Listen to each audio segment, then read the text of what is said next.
हरे कृष्णा, राधे राधे। सभी भक्तों को सादर प्रणाम। आप सभी भक्तों का दिन शुभ एवं मंगलमय हो। भक्तों, आज दिन गुरुवार को पौष मास में आप सुनेंगे श्री बृहस्पति देव की कथा एवं आरती। बृहस्पतिवार के व्रत की विधि।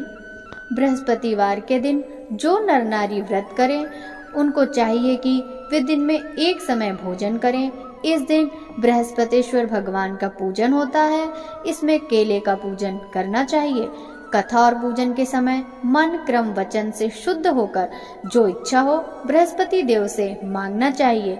उनकी इच्छाओं को बृहस्पति देव अवश्य पूर्ण करते हैं। भोजन में चने की दाल आदि पीले रंग के पदार्थों का होना आवश्यक है। नमक नहीं खावें, पीले कपड़े पहने और पीले ही फूलों का प्रयोग करें। पीले चंदन से पूजन करें। पूजन के बाद प्रेम पूर्वक गुरु महाराज की कथा सुननी चाहिए।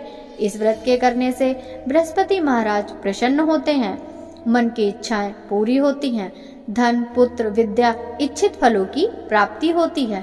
परिवार में सुख तथा शांति बनी रहती है। इसीलिए यह व्रत स्त्री व पुरुषों के लिए सर्वश्रेष्ठ एवं फलदायक है। बृहस्पतिवार व्रत कथा। प्राचीन समय में विदर्भ देश में चित्रसेन नामक राजा राज्य करता था। वह बड़ा प्रतापी और दानी था। वह नित्य देवालय मंदिर में दर्शन करने जाता और गुरु एवं साधुओं की सेवा किया करता था। उसके दरवाजे में कोई भी निराश होकर नहीं लौटता था। वह प्रत्येक गुरुवार को व्रत रखकर विष्णु भगवान का पूजन करता था। परंतु ये सब बातें रानी को अच्छी नहीं लगती थी। वह न स्वयं व्रत करती और न किसी को एक पैसा तक दान में देती थी। तब राजा से भी ऐसा करने को मना किया करती थी। एक दिन की बात है कि राजा तो शिकार खेलने वन में गए हुए थे। घर पर रानी व उसकी दासी अकेली थी। उस समय बृहस्पति देव एक साधु का रूप धारण कर राजा के दरवाजे पर भिक्षा मांगने आए। तो रानी कहने लगी, हे साधु महाराज, मैं तो इस दान पुण्य से तंग आ गई हूँ। मुझे तो घर का ही कार्य समाप्त नहीं होता। दान पुण्य के लिए तो पति देव ही बहुत हैं। अब आप इस प्रकार की कृपा करें कि यह सब धन नष्ट हो जावे और मैं आराम से रह सकूं। साधु बोले, हे देवी, धन से तो कोई दुखी नहीं होता। इसको तो सभी चाहते हैं। पापी भी पुत्र की और धन की इच्छा करते हैं। अगर आपके पास धन अधिक है तो भूखे मनुष्यों को भोजन कराओ, प्याव लगवाओ, गरीबों को दान दो, धर्मशाला बनवाओ, कुआं, तालाब आदि का निर्माण कराओ। निर्धन मनुष्यों की कुमारी कन्याओं का विवाह आदि अनेकों यज्ञ आदि धर्म कार्य हैं, जिसके करने से आपके कुल और आपका नाम परलोक में सार्थक होगा। लेकिन रानी इन बातों से खुश न हुई। बोली, हे साधु महाराज, मुझे ऐसे धन की आवश्यकता नहीं जिसे अन्य मनुष्यों को दान दूं तथा जिसको रखने में सारा समय बर्बाद हो। साधु ने कहा, देवी, तुम्हारी ऐसी इच्छा है तो ऐसा ही होगा। मैं तुम्हें बताता हूँ, अब वैसा करना। बृहस्पति के दिन बाल बनवाएं, भोजन में मांस मदिरा खाना, कपड़े धोबी के यहाँ धुलने डालना। इस प्रकार 7 बृहस्पतिवार करने से तुम्हारा सब धन नष्ट हो जाएगा। यह कह वह साधु महाराज अंतर्ध्यान हो गए। रानी ने साधु के कहने पर वैसा ही किया। 3 बृहस्पतिवार ही बीते थे कि उसका समस्त धन नष्ट हो गया और सब लोग भोजन के लिए तरसने लगे। तब राजा रानी से कहने लगा, तुम यहाँ पर रहो, मैं दूसरे देश को जाऊं, क्योंकि देश चोरी परदेश भी बराबर है। ऐसा कहकर राजा तो परदेश चला गया। वहां जंगल को जाता और लकड़ी काट कर लाता और शहर में बेचता। इस तरह वह अपना जीवन व्यतीत करने लगा। इधर राजा उधर रानी और दासी भी दुखी रहने लगी। किसी दिन भोजन मिलता और किसी दिन जल पीकर ही रह जाती। एक समय रानी और दासी को 7 रोज बिना भोजन के व्यतीत हो गए। तो रानी ने अपनी दासी से कहा, हे दासी, पास के नगर में मेरी एक बहन रहती है। वह बड़ी धनवान है। तू उसके पास जा और वहां से 5 सेर बेझर ही मांग ला, जिससे कुछ समय के लिए गुजर हो जाएगी। रानी की आज्ञा से दासी उसके बहन के पास गई। रानी की बहन उस समय बृहस्पति देव का पूजन कर रही थी। दासी ने रानी की बहन को देखा तो उससे बोली, हे रानी, मुझे तुम्हारी बहन ने भेजा है, मेरे लिए 5 सेर बेझर दे दो। दासी ने यह अनेक बेर कहा, परंतु रानी ने कुछ उत्तर नहीं दिया, क्योंकि वह उस समय बृहस्पतिवार की कथा पढ़ रही थी।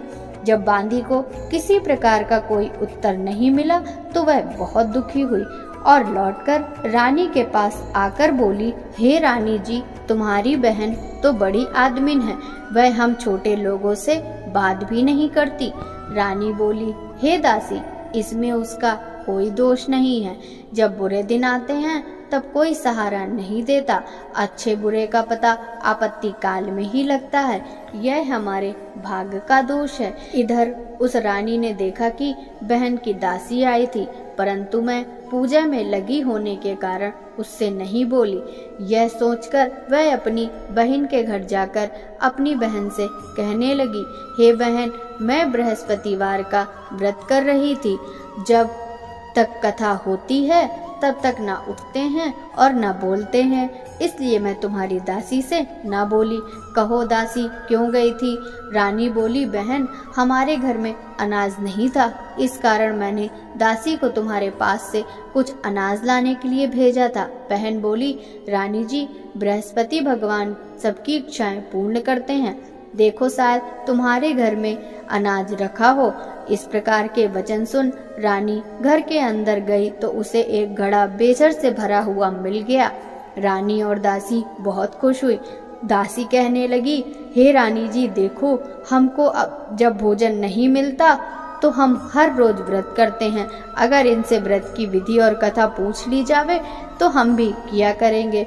तब उस रानी के पूछने पर रानी की बहन ने कहा, गुरु के व्रत में चने की दाल व हल्दी से विष्णु भगवान का केले की जड़ में पूजन कर दीपक जलावें, पीला भोजन करें तथा कहानी सुने। इस प्रकार से गुरु भगवान प्रसन्न होते हैं, अन्न धन पुत्र देते हैं, व्रती की मनोकामना पूर्ण करते हैं। रानी व दासी दोनों ने निश्चय किया कि वे बृहस्पति का व्रत एवं पूजन अवश्य करेंगी। 7 रोज बाद जब बृहस्पतिवार आया तो उन्होंने व्रत रखा। दासी गुड़साल में जाकर चने की दाल व गुड़ बीन लाई और विष्णु भगवान का पूजन किया। अब भोजन पीला कहाँ से आवे, यह सोचकर बेचारी बड़ी दुखी हुई, परंतु उन्होंने व्रत किया था, इस कारण गुरु भगवान प्रसन्न थे। वे 2 थालों में सुंदर पीला भोजन लेकर आए और दासी को देकर बोले, हे दासी, यह तुम्हारे और रानी के लिए है, तुम दोनों करना। दासी बड़ी प्रसन्न हुई और रानी से जाकर बोली, चलो रानी जी, भोजन कर लो। रानी को तो इस विषय में कुछ पता ही नहीं था, इसलिए वह दासी से बोली, तू ही भोजन कर, क्यों तू हमारी व्यर्थ में हंसी उड़ाती है? दासी बोली, एक महात्मा भोजन दे गए हैं। रानी कहने लगी, वह भोजन तेरे लिए ही दे गए हैं, तू ही भोजन कर। दासी ने कहा, वह महात्मा हम दोनों को 2 थालों में भोजन दे गए हैं, इसलिए हम और तुम दोनों ही साथ-साथ भोजन करेंगी। इस प्रकार रानी और बांदी ने गुरु भगवान को नमस्कार कर भोजन ग्रहण किया। उस दिन से रानी और बांदी गुरुवार का व्रत और विष्णु भगवान का पूजन करने लगी। बृहस्पति भगवान की कृपा से रानी और दासी के पास फिर से धन हो गया। रानी उसी प्रकार फिर से आलस करने लगी। तब दासी बोली, देखो रानी जी, तुम पहले भी इस प्रकार का आलस करती थी, इसी से सब धन नष्ट हुआ। अब गुरु भगवान की कृपा से धन मिला है तो फिर तुम्हें आलस्य होता है। बड़ी मुसीबतों के बाद हमने यह धन पाया है, इसलिए तुम्हें दान पुण्य करना चाहिए। अब आप भूखे मनुष्यों को भोजन कराओ, मंदिर पाठशाला बनवा के दान दो, कुंवारी कन्याओं का विवाह कराओ। इस तरह धन को शुभ व धर्म कार्यों में खर्च करो, जिससे तुम्हारे कुल का यश बढ़े तथा स्वर्ग प्राप्त हो। इस प्रकार तुम्हारे पितर भी प्रसन्न होंगे। रानी ने जब ये शुभ कार्य करने प्रारंभ कर दिए तो उनका यश फैलने लग गया। एक दिन रानी और दासी विचार करने लगी कि न जाने राजा किस दशा में होंगे। उनकी कोई खबर नहीं मिली है। उन्होंने गुरु भगवान से प्रार्थना की तो भगवान ने रात्रि में राजा को स्वप्न में कहा, हे राजा, जा तेरी रानी तुझको याद करती है। राजा प्रातःकाल उठा और विचार करने लगा। स्त्री जाति खाने व पहनने की संगनी होती है, पर स्वप्न की बात मानकर वह अपने नगर के लिए चलने को तैयार हुआ। यहाँ परदेश में वह प्रतिदिन जंगल से लकड़ी लाता और शहर में बेचकर अपने जीवन को बड़ी कठिनाई से व्यतीत कर रहा था। जब वह एक दिन राजा दुखी हो अपनी पुरानी बातों को याद करके रोने लगा, तब उस जंगल में बृहस्पति एक साधु का रूप धारण कर आए और राजा के पास आकर बोले, हे लकड़हारे, तुम इस सुनसान जंगल में किस चिंता में बैठे हो, मुझे बतलाओ। यह सुनकर राजा सजल नेत्रों से साधु की वंदना करते हुए बोला, प्रभु, आप तो सब कुछ जानते हो। इतना कहकर राजा ने साधु को अपनी संपूर्ण कहानी सुना दी। महात्मा तो दयालु होते हैं। वे बोले, अब तुम किस बात की चिंता मत करो, भगवान तुम्हें पहले से अधिक धनवान करेंगे। देखो, तुम्हारी स्त्री ने गुरुवार का व्रत प्रारंभ कर दिया और तुम भी मेरा कहा मानकर बृहस्पतिवार के दिन व्रत रखकर चने की दाल व गुड़ लोटे में डालकर केले का पूजन किया करो तथा कहा करो, भगवान तुम्हारी सब कामनाओं को पूर्ण करेंगे। साधु को प्रसन्न देख राजा बोला, प्रभु, मुझे लकड़ी बेचकर इतना पैसा नहीं मिलता जिससे भोजन करने के बाद कुछ बचा सकूं। मैंने कल रात्रि में अपनी रानी को भी व्याकुल देखा है। मेरे पास कुछ भी नहीं है जिससे उसकी खबर भी मंगा सकूं। फिर मैं कौन सी कहानी कहूं, यह भी मुझको मालूम नहीं है। साधु ने कहा, तुम किसी बात की चिंता मत करो। बृहस्पतिवार के दिन तुम रोजाना की तरह लकड़ियां लेकर शहर जाओ। तुम्हें रोजाना से दुगना धन प्राप्त हो जाएगा, जिससे तुम पेट भर भोजन कर लोगे तथा बृहस्पति देव की पूजा का सामान भी आ जाएगा। बृहस्पति देव की कहानी इसी प्रकार कही जाती है। प्राचीन काल में एक बहुत निर्धन ब्राह्मण रहता था। उसको कोई संतान नहीं थी। उसकी स्त्री बहुत मलिनता के साथ रहती थी। वह न स्नान करती, न किसी देवता का पूजन करती। प्रातःकाल उठते ही सर्वप्रथम भोजन करती, बाद में कोई अन्य काम करती।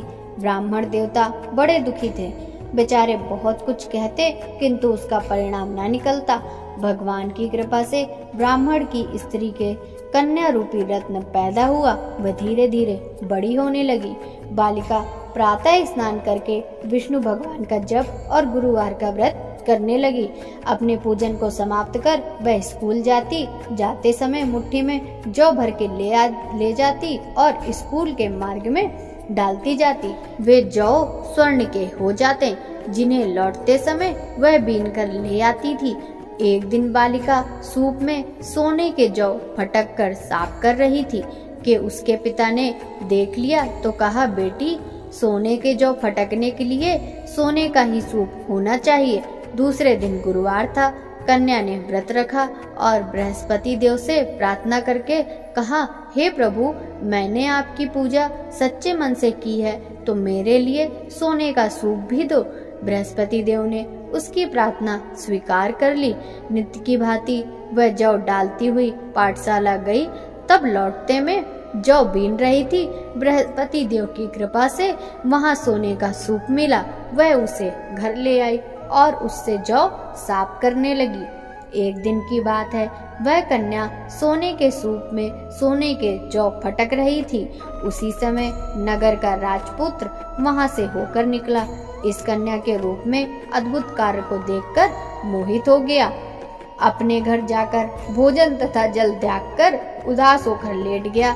राजा को जब पता लगा तो अपने प्रधानमंत्री के साथ उसके पास गए और बोले, बेटा, तुम्हें किस बात का कष्ट है? किसी ने तुम्हारा अपमान किया है अथवा कोई अन्य कारण हो सो कहो, मैं वही काम करूंगा जिससे तुम्हें प्रसन्नता हो। राजकुमार बोला, मुझे आपकी कृपा से किसी बात का दुख नहीं। मैं तो उस लड़की के साथ विवाह करना चाहता हूँ जो सोने के सूप में सोने के जौ साफ कर रही थी। यह सुन राजा आश्चर्य में पड़ गया और बोला, बेटा ऐसी कन्या का पता हमें बताओ, मैं उसके साथ तेरा विवाह अवश्य ही करा दूंगा। राजकुमार ने उस लड़की के घर का पता बतलाया तो मंत्री उस लड़की के घर गए और ब्राह्मण से सभी हाल कहा। वह ब्राह्मण अपनी कन्या का विवाह करने के लिए तैयार हो गया। ब्राह्मण ने कन्या का विवाह एक शुभ मुहूर्त में राजकुमार के साथ करा दिया। कन्या के घर से जाते ही उस ब्राह्मण के घर में पहले की भांति गरीबी का निवास हो गया। भोजन के लिए भी अन्न बड़ी मुश्किल से जुटता था।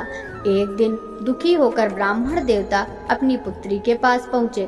बेटी ने पिता की दुखी अवस्था देखी तो बहुत सा धन अपने पिता को दिया। इस तरह उस ब्राह्मण का कुछ समय फिर सुखपूर्वक व्यतीत हुआ। कुछ दिन बाद ब्राह्मण फिर अपनी कन्या के यहाँ गया। लड़की बोली, हे पिताजी, आप माताजी को यहाँ लिवा लाओ, मैं वह विधि बता दूंगी जिससे गरीबी दूर हो जाएगी। वह ब्राह्मण अपनी स्त्री को साथ लेकर कन्या के घर पहुंचा तो पुत्री अपनी माँ को समझाने लगी, हे माँ, तुम प्रातः उठकर प्रथम स्नान आदि करके विष्णु भगवान का पूजन किया करो। परंतु उसकी माँ ने एक बात भी न मानी। वह प्रातः काल उठकर अपनी पुत्री के बच्चों को जूठन उठाकर खा लेती और उसकी पुत्री पूजन आदि के लिए कहती तो कह देती, मैंने खाना खा लिया है। एक गुरुवार के दिन पुत्री ने रात में कोठरी में खाने का सभी सामान निकाला और अपनी माँ को उसमें बंद कर दिया। प्रातः काल उससे बाहर निकाला तथा स्नान आदि करा के पूजन करवाया। उसके बाद माँ से प्रत्येक गुरुवार को व्रत कराने लगी। इस व्रत के प्रभाव से उसकी अज्ञानता का नाश हो गया। बृहस्पति देव के प्रभाव से वह अपने पति सहित सुख भोग कर अंत में स्वर्ग को गई। इस तरह कथा सुनाकर साधु देवता वहां से लोप हो गए। धीरे धीरे समय व्यतीत होने पर बृहस्पतिवार का दिन आया। राजा जंगल से लकड़ी काटकर शहर बेचने गया। उसे उस दिन रोज से ज्यादा पैसे मिले। राजा ने चने की दाल आदि लाकर व्रत किया। अब तो सभी क्लेश दूर होने लगे, परंतु एक गुरुवार को वह व्रत करना भूल गया। इस कारण बृहस्पति देव नाराज हो गए। उस दिन वहां के राजा ने विशाल यज्ञ का आयोजन किया था। उसने नगर में यह घोषणा करा दी कि कोई भी मनुष्य अपने घर भोजन न बनावे, न चूल्हा में आग जलावे। समस्त जनता मेरे यहाँ भोजन करने आवे। इस आज्ञा को जो न मानेगा उसको सजा दी जाएगी। राजा की आज्ञानुसार नगर के सभी लोग भोजन करके चले गए, मगर वह लकड़हारा कुछ देर से पहुंचा, इसलिए राजा उसको अपने साथ महल में लिवा गए। जब वह भोजन कर रहे थे तो रानी की नजर खूंटी पर पड़ी जिस पर उसका हार लटक रहा था। अब हार वहां नहीं था। रानी ने कहा, मेरा हार इसी मनुष्य ने चुरा लिया है। राजा ने उसको जेल खाने में डलवा दिया। जब राजा जेल खाने में पड़ गया तो विचार करने लगा कि जाने कौन से कर्म से मेरे लिए यह दुख प्राप्त हुआ। वह साधु की याद करके रोने लगा तो बृहस्पति देव साधु के रूप में प्रकट हो गए और उसकी दशा देखकर कहने लगे, अरे मूर्ख, तूने इस बार बृहस्पति देव का व्रत नहीं किया, इस कारण तेरे लिए दुख प्राप्त हुआ है। अब चिंता मत कर, बृहस्पतिवार के दिन जेल खाने के दरवाजे पर कुछ पैसे पड़े मिलेंगे, तू सामान मंगाकर व्रत करना। ऐसा ही हुआ और राजा ने कथा कही। उसी रात्रि को बृहस्पति देव ने उस राजा को स्वप्न में कहा, हे राजा, तुमने जिस आदमी को जेल खाने में बंद किया है वह निर्दोष है, उसे छोड़ देना। रानी का हार तो उसी खूंटी पर लटका है, अगर ऐसा नहीं करेगा तो मैं तेरे राज्य को नष्ट कर दूंगा। राजा प्रातः काल उठा और खूंटी पर हार देखकर लकड़हारे को बुलाकर क्षमा मांगी तथा राजा के योग सुंदर वस्त्र आभूषण देकर उसे विदा किया। अब गुरुदेव की आज्ञा अनुसार राजा अपने नगर को चल दिया। राजा अपने नगर के निकट पहुंचा तो उसे बड़ा आश्चर्य हुआ। नगर में पहले से अधिक बाग, तालाब और कुएं तथा बहुत सी धर्मशाला, मंदिर बन गए थे। राजा ने पूछा, यह किसके बाग और धर्मशाला हैं? तब नगरवासी कहने लगे, यह सब रानी और बांदी के हैं। राजा को सोच हुआ और गुस्सा भी आया। जब रानी ने यह खबर सुनी कि राजा आ रहे हैं तो उसने बांदी से कहा, हे दासी, देख राजा हमको कितनी बुरी हालत में छोड़ गए थे, कहीं ऐसी हालत देखकर कुछ संदेह करके लौट नहीं जाए। दासी राजा को अपने साथ लिवा लाई। राजा ने क्रोध करके अपनी तलवार निकाली और रानी से पूछा कि इतना धन तुम्हें कैसे प्राप्त हुआ। रानी ने कहा, हमें यह सब धन बृहस्पति देव के व्रत एवं पूजा से प्राप्त हुआ। राजा तो स्वयं उनका प्रभाव देख चुका था, अतः प्रसन्न हो गया। अब राजा ने निश्चय किया कि 7वें दिन तो सभी बृहस्पति देव का पूजन करते हैं, परंतु मैं प्रतिदिन 3 बार कहानी कहूँगा। राजा ने दुपट्टे में हर समय दाल बंधी रहती, वह दिन में 3 बार कहानी कहता। एक बार राजा ने सोचा कि चलो अपनी बहन के यहाँ हो आवे। यह सोचकर राजा अपने घोड़े पर सवार हो अपनी बहन के यहाँ चल दिया। मार्ग में उसने देखा कि कुछ आदमी एक मुर्दे को लिए जा रहे हैं। उन्हें रोककर राजा कहने लगा, अरे भैया, मेरी बृहस्पति की कहानी सुन लो। वे बोले, लो हमारा आदमी मर गया, इसे अपनी कथा की पड़ी। परंतु कुछ आदमी बोले, अच्छा कहो, तुम्हारी कथा हम सुनेंगे। राजा ने दाल निकाली और कथा कही। जब कथा आधी हुई तो मुर्दा हिलने लगा और समाप्त होने पर राम राम करके खड़ा हो गया। आगे मार्ग में एक किसान खेत में हल चलाता मिला। राजा उससे बोला, अरे भैया, मेरी बृहस्पति वार की कथा सुन लो। किसान बोला, जब तक मैं तेरी कथा सुनूंगा तब तक 4 हरैया न जोत लूंगा। तुम अपनी कथा किसी और को सुनाना। राजा आगे चला, परंतु राजा के हटते ही बैल पछाड़ खाकर गिर गए तथा किसान के पेट में बहुत जोर दर्द होने लगा। उसी समय उसकी माँ रोटी लेकर आई। जब उसने देखा तो अपने पुत्र से हाल पूछा। बेटे ने सभी हाल कह दिया। बुढ़िया दौड़ी दौड़ी उस घुड़सवार के पास आई और बोली, तुम्हारी कथा मैं सुनूंगी, तुम अपनी कथा मेरे खेत पर चलकर कहो। राजा ने बुढ़िया के खेत पर कथा कह दी, जिससे सुनते ही बैल खड़े हो गए तथा किसान के पेट का दर्द दूर हो गया। यहाँ से राजा अपनी बहन के घर जा पहुँचा। बहन ने भाई की मेहमानी की।